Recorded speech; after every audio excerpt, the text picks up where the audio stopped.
Programa Outras Palavras, um oferecimento Sindiúti MG, Sindicato Único dos Trabalhadores em Educação de Minas Gerais. Olá, está no ar mais uma edição do programa Outras Palavras. Na Educação em Debate de hoje, você vai conhecer um pouco mais sobre o trabalho desenvolvido pelo Fórum Mineiro de Educação de Jovens e Adultos, os trabalhadores e as suas principais lutas. Veja no Momento CUT Minas. Esclareça a sua dúvida com o nosso departamento jurídico.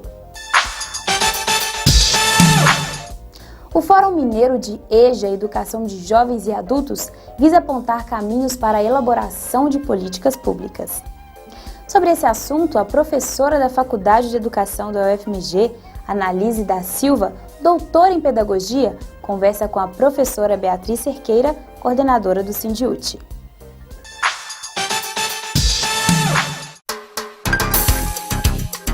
Educação em Debate. Continuamos a conversa com a professora Analise. Ela é coordenadora do Fórum Mineiro de Educação de Jovens e Adultos e do Núcleo de Educação de Jovens e Adultos da UFMG. Analise, nos fale sobre a carta do Fórum e qual que é a sua importância. Sim. Beatriz, eu queria inclusive te entregar aqui um marca-livro que foi...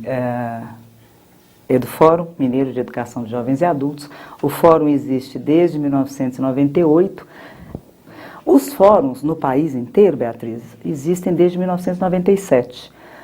O primeiro foi o do Rio de Janeiro, o nosso é de 1998.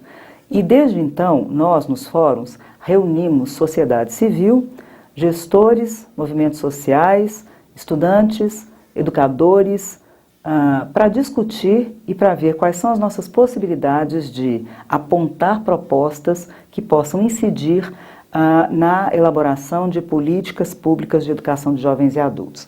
Em relação a isso, pensando agora o momento da campanha eleitoral, nós produzimos um documento.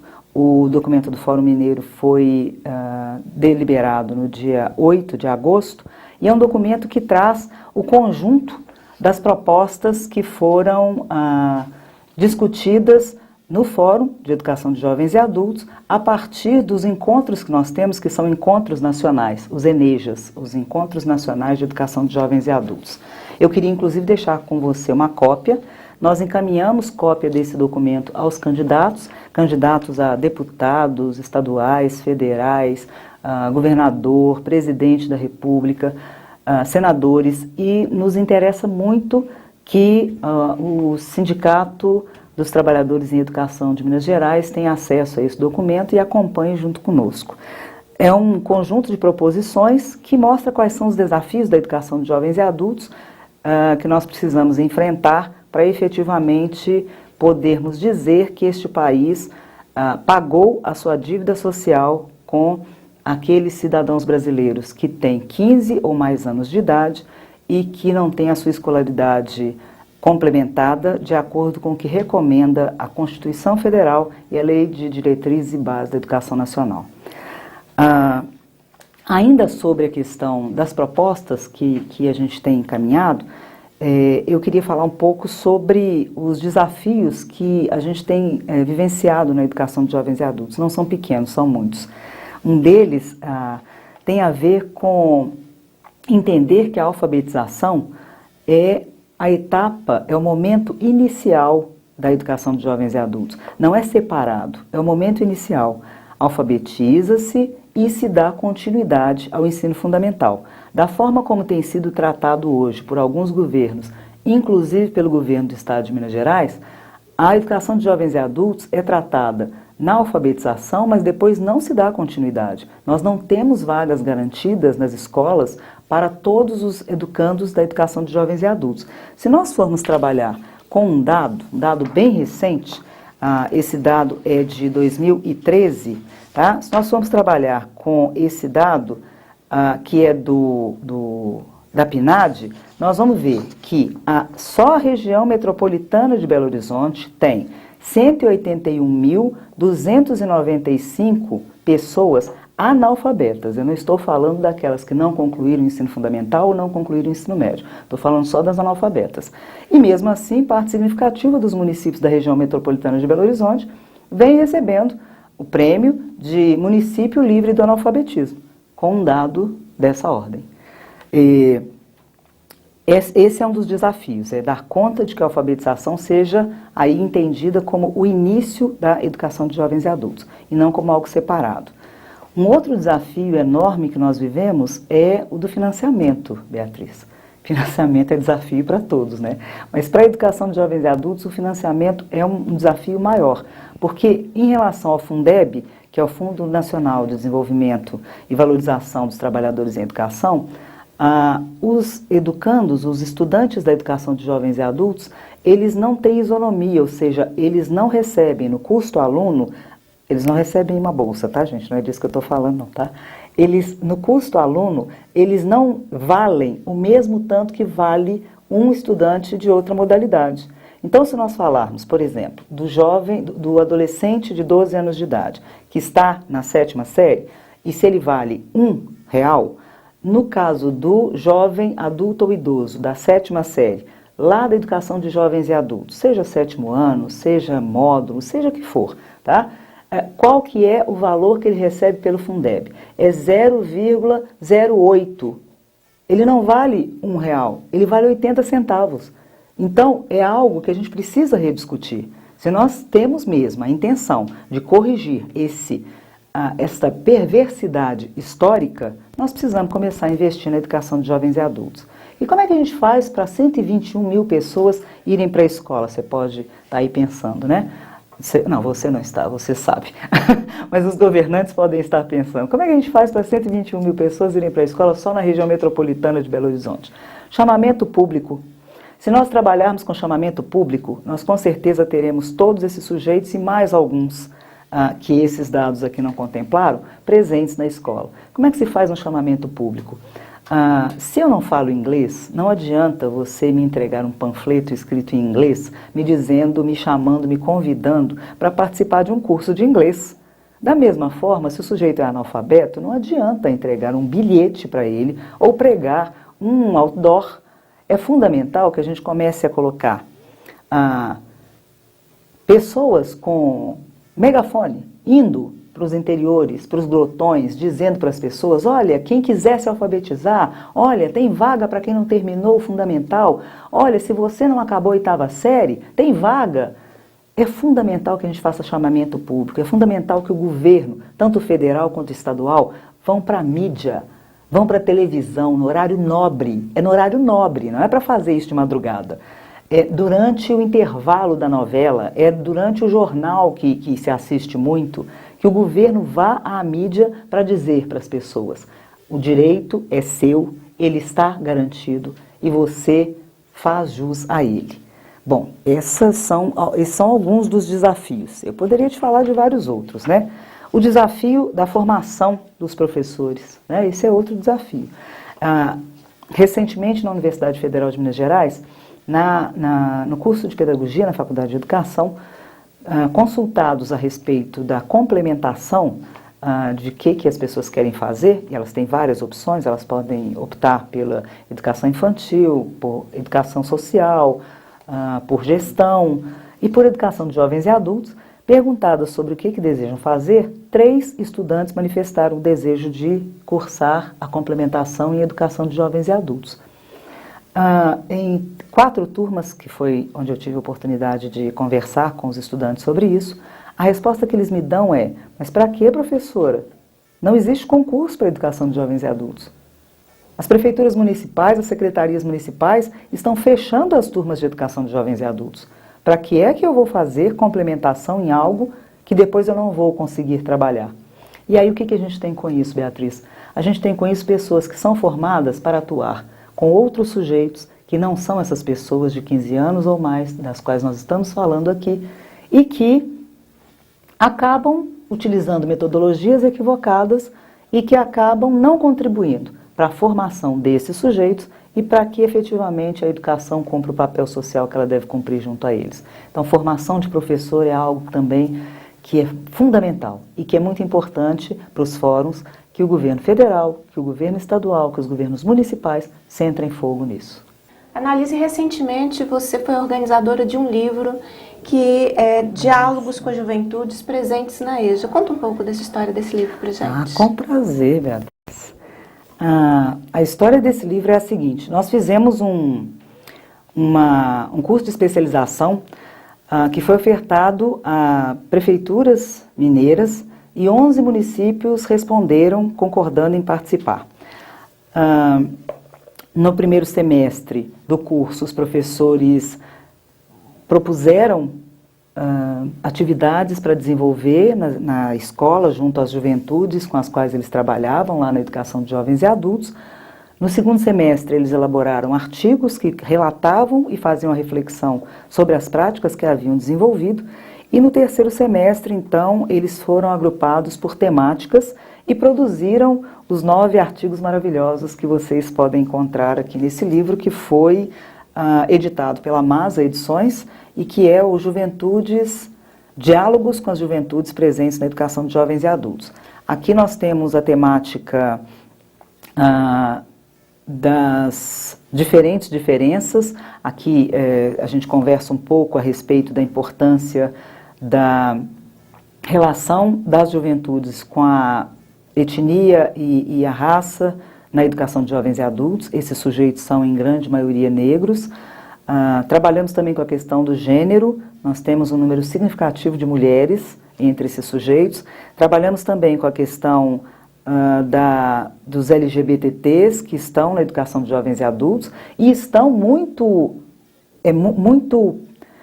recorrente, é muito significativo o número de vezes em que esses sujeitos vêm parar na educação de jovens e adultos, porque na escola convencional, na escola que é recomendada, né, da idade recomendada pela legislação, eles não tiveram acolhida, né? E essa acolhida a gente sabe que não acontece por diversos motivos. Vai desde o bullying por parte dos colegas até a formação não adequada por parte dos professores, até a reação, às vezes violenta, por parte de alguns sujeitos envolvidos. E nós sabemos que o espaço e o momento para se tentar solução, né, para se tentar possíveis alternativas para esses desafios, não é de jogar a culpa em ninguém, é a de distribuirmos responsabilidades. E foi com essa intenção de distribuir responsabilidades e assumir as responsabilidades que eram suas, que os 80 educadores que dialogam conosco nesse livro se manifestam e dizem as possibilidades que eles avaliam que existe para que a gente faça um trabalho de qualidade social, um trabalho que considere que essa juventude tem a marca de ser a juventude trabalhadora. Não necessariamente de carteira assinada, não necessariamente no trabalho formal, não necessariamente no trabalho legal, mas com toda certeza num trabalho que precisa ser trabalhado e que precisa ser qualificado. Diferentemente de alguns programas que a gente tem por aí que apontam a qualificação para um trabalho que não existe ou para o mercado de trabalho que deprecia e que cada vez mais desumaniza as relações dos sujeitos, a ideia que se tem em relação às juventudes que estão presentes na educação de jovens e adultos é a ideia de entendê-las da perspectiva da positividade. São sujeitos, são nossos filhos, são nossos irmãos, são pessoas com as quais nós convivemos no dia a dia e que não há motivo para pensarmos em não conviver nas escolas, nas turmas de educação de jovens e adultos. Uma última questão que eu gostaria de abordar, Beatriz, tem a ver com aquilo que se chama de evasão na educação de jovens e adultos. Paulo Freire já nos dizia há algum tempo que os sujeitos da educação de jovens e adultos são trabalhadores, portanto eles não evadem. Eles têm saídas temporárias quando vão trabalhar, quando vão cuidar de um parente que está adoentado, quando vão buscar emprego, quando estão adoentados, como agora, né, você tem trabalho sazonal em relação a festas de final de ano, e aí então eles vão para o mercado de trabalho. Vão porque são sujeitos que não são das classes abastadas e que precisam se sustentar e sustentar por vezes suas famílias. E nós precisamos começar a pensar flexibilidades para a educação de jovens e adultos. Flexibilidade curricular, flexibilidade de horário, flexibilidade de temáticas a serem pensadas e propostas, para que esses sujeitos não tenham suas turmas fechadas, como nós temos visto acontecer, como se fossem pessoas, como se fossem estudantes e não trabalhadores que estudam. Beatriz, eu quero agradecer muito a oportunidade de estar aqui com você no Outras Palavras. Para nós da educação de jovens e adultos, uma satisfação enorme. Sempre que houver uma brechinha, nos chame. Vai ser um prazer estar com você e com seus telespectadores. Muito obrigada. Nós é que agradecemos. Você teve a oportunidade de conhecer um pouco mais sobre o Fórum Mineiro de Educação de Jovens e Adultos, sobre a importância da educação de jovens e adultos, na conversa com a professora Annalise. E parabenizá-la também pela organização deste livro. Muito obrigada. Participação, envolvimento e vivência. O projeto Memória, Comida e Ancestralidade, desenvolvido em Betim, na Escola Municipal Maria da Penha, tem entusiasmado a todos, tanto os professores como os alunos da Educação de Jovens e Adultos EJA.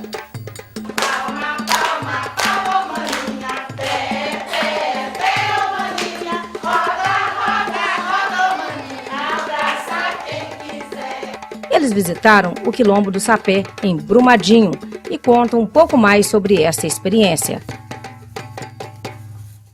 O objetivo do projeto, e principalmente da visita ao Quilombo do Sapé, é fazer com que os alunos vivenciem e compreendam a cultura africana.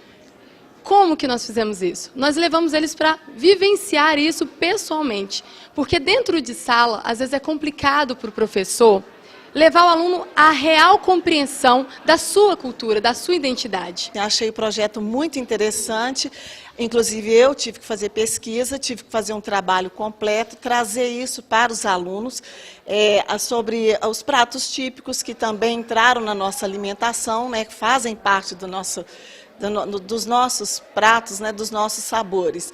E as máscaras, né, que nós trabalhamos, foi um trabalho que envolveu a todos os alunos, até aluno que não queria fazer de início, acabou se empolgando e surgiram esses trabalhos muito interessantes, muito bacana, né, que eu acho que é uma culminância desse trabalho, né, em arte.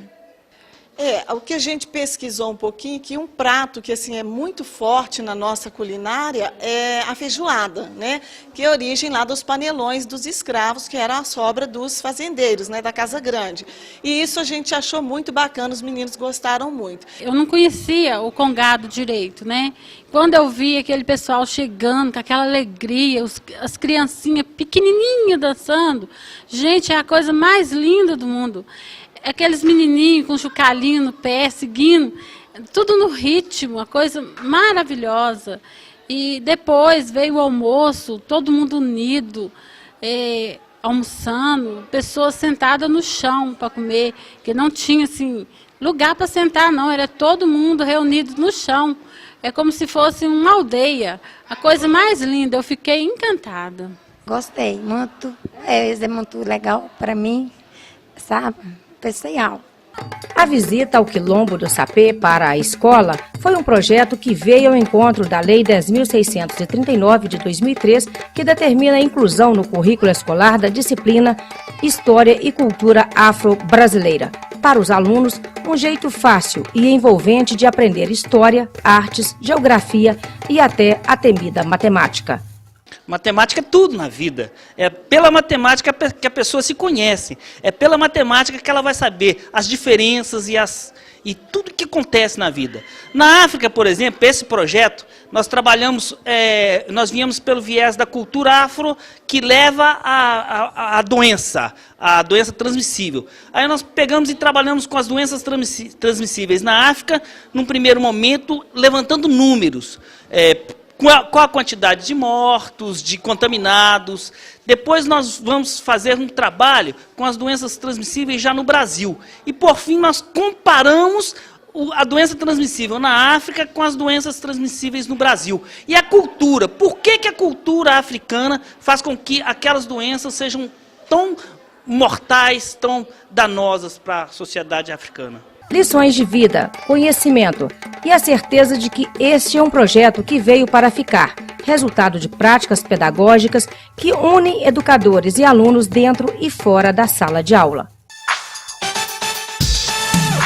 De Brasília, você acompanha as notícias da CNTE. Momento CNTE.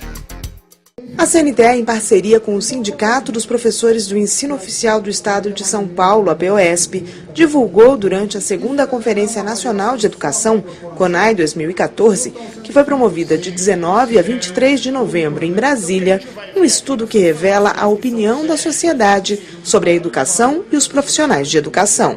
Segundo a pesquisa, 99% dos brasileiros acreditam que a educação é muito importante para o futuro do país, mas apenas 15% se tornariam professores. Realizada pelo Data Popular em setembro de 2014, com 3 mil pessoas com mais de 16 anos, em 100 municípios nas 5 regiões do país, a pesquisa mostra que, depois de segurança, a valorização dos professores e funcionários é o ponto mais importante para a população. 98% avaliam que a profissão deveria ser mais valorizada e o salário oferecido aos professores da rede pública é considerado ruim ou péssimo para 66% dos consultados. A falta de perspectiva na carreira é uma das questões pautadas frequentemente pela CNTE. Para o presidente da Confederação, professor Roberto Franklin de Leão, os números refletem a realidade da escola pública brasileira. A pesquisa, ela aponta, mostra aquilo que a gente já tinha, uma avaliação que existia, e agora ela comprova de uma forma científica. Para mudar, se a situação mudar, você tem que ter um processo de valorização que seja constante, que não mude ao sabor das mudanças de governo, que sejam planos de Estado, que leve em conta que a educação pública é o grande investimento em educação nesse país, que nós temos que ter verba pública para a escola pública, que quem precisa de investimento é a escola pública, tá certo? Então, que os programas que são feitos em parceria com a iniciativa privada não podem ter, por exemplo, como é o Pronatec, 3 a 4 bilhões de reais investidos no Sistema S, que esse dinheiro poderia ser investido na escola pública, de formação de nível técnico, inclusive, mas que tinha que ir para o serviço para a educação pública.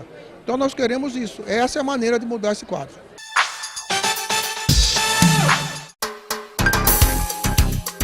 Atualidade.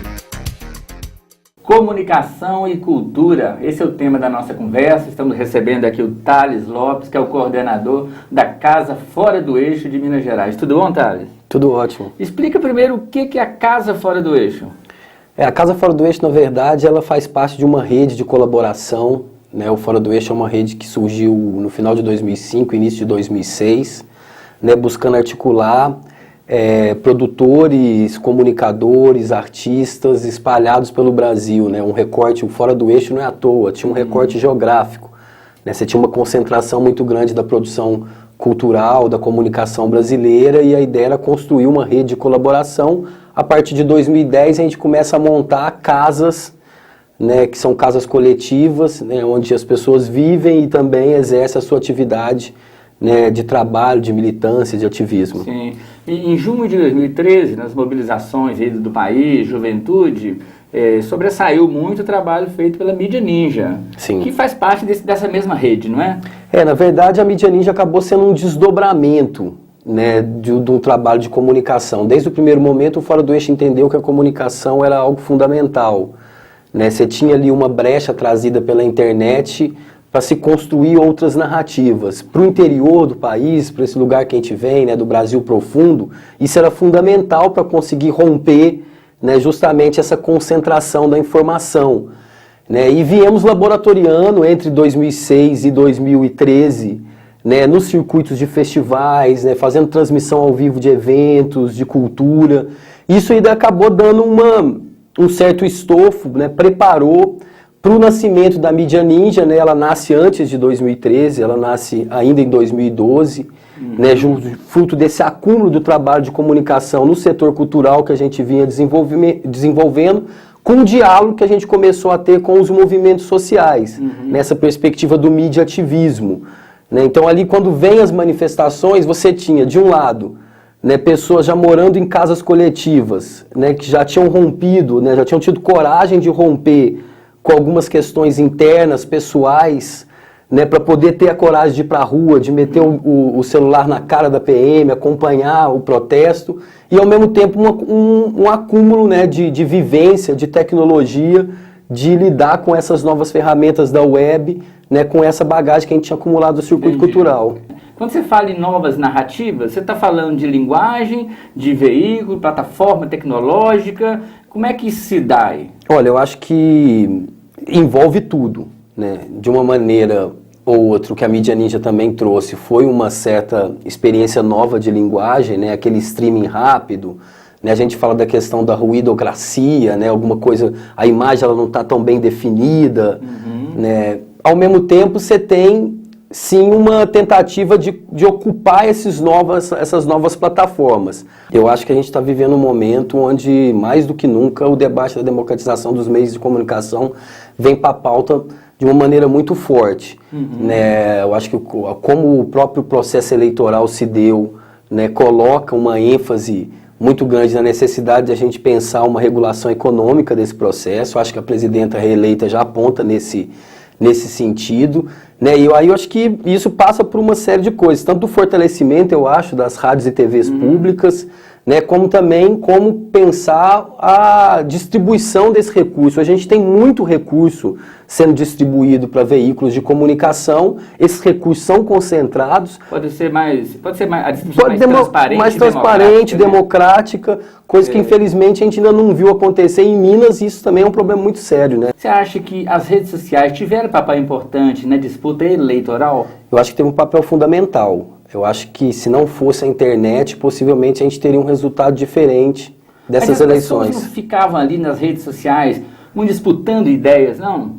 Eu não conseguia fazer uma discussão aprofundada. Eu acho que você tem ali principalmente um espaço da desconstrução, né? Se a gente pegar o que foi justamente a reta final, né, com a capa da Veja ali, trazendo uma denúncia, né, que supostamente era uma denúncia nova, mas que eles não tinham argumento para poder sustentar, você teve uma onda nas redes sociais de ironização daquilo, muito rápida, né, uma resposta muito rápida, que eu acho que mais do que convencer ou aprofundar o debate ou questionar o que estava sendo colocado, desnudou e conteve uma onda que se não fosse a internet a gente não teria essa contenção. Ok, Thales, obrigado pela sua participação aqui, viu? Foi ótimo e até a próxima.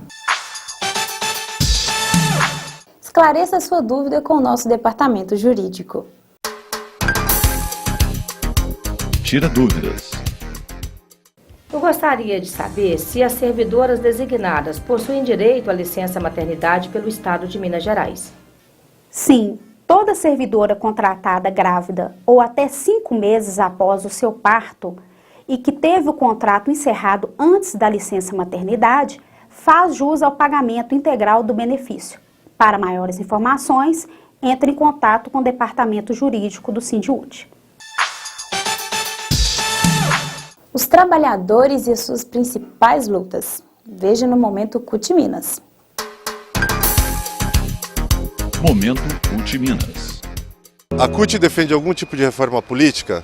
A CUT defende que nós devemos ter uma reforma política no Brasil. Primeiro, não só uma reforma eleitoral, mas sim uma reforma política que mude o sistema eleitoral, mas não fique só nisso, que ela amplie a democracia, amplie a participação da sociedade nas grandes decisões e, principalmente, em relação à reforma política, nós defendemos o fim do financiamento de campanha privado. Nós queremos financiamento exclusivo de campanha.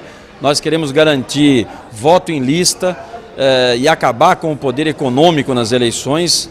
E no tema da democracia, a ampliação para que os trabalhadores e trabalhadoras, para que toda a sociedade possa participar da pauta que será debatida no Congresso Nacional, debater a regulamentação de alguns artigos da Constituição em relação a plebiscito e referendo, dando maior poder à sociedade para que ela decida sobre temas de interesse geral da sociedade e não apenas que esse debate fique no Congresso Nacional. Para finalizar, fique agora com o quadro de humor.